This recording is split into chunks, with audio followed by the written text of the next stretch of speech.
Friends part two के साथ मैं आपकी खिदमत में फिर हाजिर हूँ कि किस तरह से ईमेल करनी है। हम यहाँ पर मौजूद थे तो उससे पहले वीडियो में हमने ये देखा कि हमें किस तरह से लिखना है कि मैं क्या कर रहा हूँ। मैंने अपना कंप्लीट इंट्रोडक्शन दिया।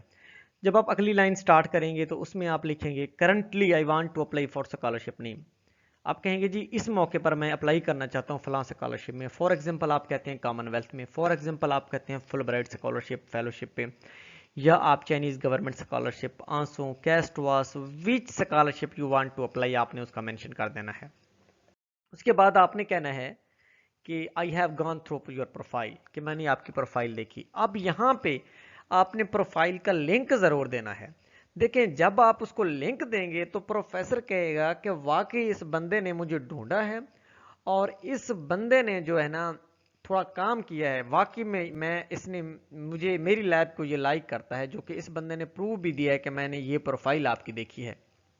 तो अगर आप ऐसे लिख देंगे आई हैव गॉन योर प्रोफाइल और मेंशन नहीं करेंगे प्रोफाइल, तो फिर वो कहेगा इसने प्रोफाइल तो देखी नहीं, कोई लिंक नहीं दिया। आप जब उसको रेफरेंस देंगे कि मैंने यहाँ से दी है, और उसके बाद एक ये है कि समटाइम्स आप एक महीना पहले ईमेल करते हैं तो महीने बाद जवाब आता है। जब आपको जवाब आता है तो आप उसकी लिंक पे जाके देखते हैं कि ये प्रोफेसर है, तो फिर ठीक है, ओके। सो आपने लिंक देना है। देन आपने कहा इन कि I read about your research interest. So मैंने आपका रिसर्च इंसर्ट पढ़ा, सब्जेक्ट पढ़ रहे हैं, suppose I have gone your through provide and read about your area of interest which is immunology, so I am very much happy that I have found an amazing supervisor. तो ये दो चार लाइनें आपको खुद से लिखनी है, इसका एक ड्राफ्ट तैयार करेंगे। सबसे पहले आपने एक बात मैं दोबारा से बताता चलूँ कि आपने कभी भी डायरेक्ट ईमेल में नहीं लिखना, आपने वर्ड डॉक्यूमेंट में लिखना है सारी चीज़ें, उस पर आप प्रूफ रीड करनी है।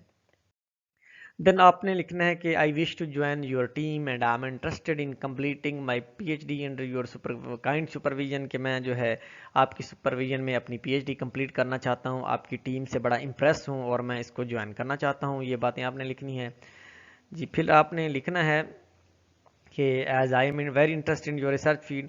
फॉर एग्जाम्पल आप लिखेंगे I wish to join your team and I am interested in completing my PhD under your kind supervision as I am very interested in immunology, fish pathology.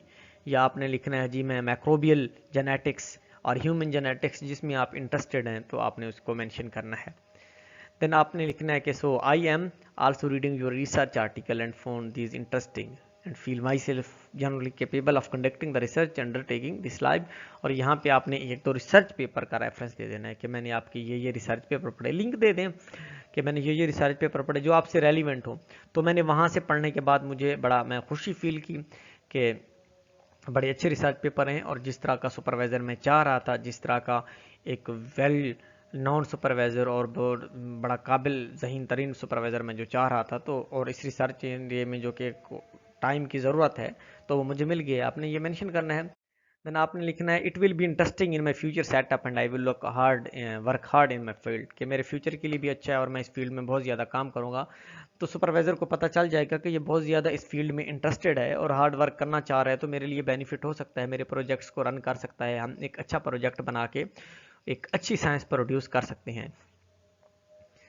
Then आपने लिखना है I have attached my CV and I will be more than happy to provide further information if needed, कि अगर जो आपको कोई मज़ीद information चाहिए होगी तो मैं उसको प्रोवाइड करने के लिए रेडी हूँ, मगर मैंने सीवी आपकी अटैच कर दी है। अब सीवी भी आपकी अच्छी बनी होनी चाहिए। मैंने पहले एक सीवी की वीडियो अपलोड की थी, आपने उस तर्ज की सीवी बना लेनी है ज़रूर। ऐसा ना हो कि आप सीवी कोई हल्की सी सीवी डाल दें और वो इंप्रेसिव ना हो, तो फिर भी आपके लिए चांसेस कम होंगे। तो आपने एक अच्छी वीडियो सीवी बनानी है। फिर आपने लिखना है जी looking forward to receiving your positive response. यहाँ इससे पहले आप ये भी लिख सकते हैं इफ़ यू आर फ्री, या if you can spare a few time from your busy schedule to talk with me related to possible funding opportunity or possible position in your lab or possible position in any of your project, so we can also discuss it, we can also write a project। तो आपने यहाँ पे एक line add करनी है। फिर आपने लिखना है कि जी looking forward to receiving your positive response. ये बातें जब हम लिखेंगे तो उसमें ये होगा कि इन केस मतलब अगर आप ये नहीं लिखेंगे कि अगर आप टाइम स्पेयर करें और हम डिस्कस करते हैं कुछ पॉसिबल पोजीशन है आपकी पीएचडी में, फेलोशिप है या कोई रिसर्च एसोसिएट की सीट है, तो हम उसको भी डिस्कस कर सकते हैं। इससे होता है समटाइम्स सुपरवाइज़र के पास एक अच्छी फंडिंग होती है, उसके पास प्रोजेक्ट होता है, जब आप उसको ईमेल करते हैं तो वो इस स्कॉलरशिप के अलावा वो ये कहते हैं कि मेरे पास ये प्रोजेक्ट भी अगर आप काम करना चाहते हैं तो हो सकता है आपको वो सूटेबल लगे और आपको ज़्यादा स्कॉलरशिप से भी ज़्यादा बेनिफिट्स दे, ज़्यादा अच्छी फंडिंग दे, तो आपको स्कॉलरशिप पे ज़रूरत ही नहीं है आपको उस खजल ख्वारी में पढ़ने की। आप सिंपली उसके साथ अटैच हो जाएं, वो जैसे कहे आप उसकी परफार्मा फिल करें, वो आपका इंटरव्यू कंडक्ट करें, अगर आपको research associate fellowship what ever वो आपको सीट दे दे तो आपकी तो पीएचडी हो जाएगी, आपको जो है फंडिंग एजेंसी या स्कॉलरशिप की ज़रूरत ही नहीं पड़ेगी। तो ये मोर देन हैप्पी हो जाएगा, काम बहुत अच्छा हो जाएगा अगर आप इस तरह से कर सकते हैं। सो आपने इससे पहले वही लिखना है कि I will feel more happy if you spare some time to discuss with me about some possible funding और some possible positions in your prestigious lab, तो आप इसको लिख सकते हैं। उसके अलावा आपने लिखना है looking forward to receiving your response, positive response. Then जी आपने लिखना है थैंकिंग यू, उसके बाद आपने लिखना है काइंड रिगार्ड या यूर सिंसियरली, जो आप अच्छा लगे, उसके बाद लाइन लगा दें। उसके बाद आपने अपना नाम लिखना है मोहम्मद कामरान, और आगे जो आपने डिग्री की हुई है MPhil BS whatever you have वो लिखना है। उसके बाद आपने जो है यहाँ पे एड्रेस लिख देना है। फॉर एग्जांपल इफ़ अगर आप कहीं पे रिसर्च एसोसिएट हैं, आप यहाँ से कर दें, अगर आप कुछ भी नहीं कर रहे वेले हैं तो आपने लिखना है एमफिल मोहम्मद कामरान एमफिल, नीचे आपने जहाँ से एमफिल किए है आप उस यूनिवर्सिटी का उस लैब का नाम दे दें। उसके बाद आपने अगर आपकी रिसर्च गेट की आईडी है तो आपने रिसर्च गेट को की आईडी दे देनी है, लिंक्डइन की है, कोई भी एक आधी आईडी आप दे दें ताकि वो आपकी प्रोफाइल को विजिट कर सके, देख सके कि किस तरह का पर्सन है। उसके बाद आपने सेल फोन नंबर भी दे देना है अपना, और अपनी ईमेल भी दे देनी है। इससे ये होता है कि थोड़ा इंप्रेशन अच्छा पड़ता है। अब क्या करना है, अब आपने सारी चीज़ें जो लिखी हैं उसको एक ड्राफ्ट में लिखना है, एक वर्ड डॉक्यूमेंट में लिखना है। वर्ड डॉक्यूमेंट के बाद जब आप लिख लें उसके बाद आपने कंट्रोल ए करके यहाँ से अलाइनमेंट करनी है। ये अलाइनमेंट करने के बाद आप COGOEUL एंड 14 ये आपने जो है फॉन्ट स्टाइल सेलेक्ट करना है, ये आपने फॉन्ट साइज सेलेक्ट करना है। ये बहुत ही अमेजिंग फॉन्ट साइज है और फॉन्ट स्टाइल है। यहाँ से आपने आके जो अलाइन स्पेसिंग है 1.5 कर लेनी है, ये आपने पूरे डॉक्यूमेंट की करनी है। फिर आपने कॉपी करके जैसे कि ये अब कंप्लीट आपका डॉक्यूमेंट हो गया। Dear professor Mohammad Kamran, I hope you will be fine. My name is Mohammad Kamran and I am from Pakistan, sending as this email as a formal request for issuing acceptance letter। ये सारी कुछ देखा और and पे आपने अपना नाम लिख दिया।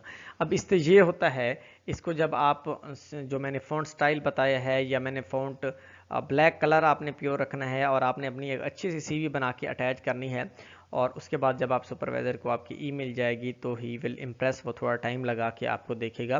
बट मैं फिर से कह रहा हूँ कि कभी भी आपने ऐसा नहीं करना कि ईमेल को डायरेक्ट ईमेल में कंपोज करने लग जाए। नो, आपने एक वर्ड डॉक्यूमेंट ओपन करना है। वर्ड डॉक्यूमेंट में ओपन करने के बाद इस तरह से आपने कंप्लीट ड्राफ्ट करना है, उसकी अलाइनमेंट करनी है, कलरिंग करनी है, और उसके बाद जो फॉन्ट स्टाइल और जो साइज़ मैंने बताया है उसी को आपने लिखना है। उसको लिखने के बाद आपने दोबारा से रिवाइज करना है, फिर आपने यहाँ से कॉपी करके अपनी ईमेल में पेस्ट करके उसको भेजना है। ठीक है, thank you so much for listening me. If you have any question please comment, I will surely answer you. और जिन्होंने मेरा चैनल सब्सक्राइब नहीं किया प्लीज़ काइंडली मेरा चैनल सब्सक्राइब कर लें ताकि आने वाली तमाम वीडियो उन तक पहुंच सकें। Thank you. नेक्स्ट वीडियो तक के लिए अल्लाह निगहबान।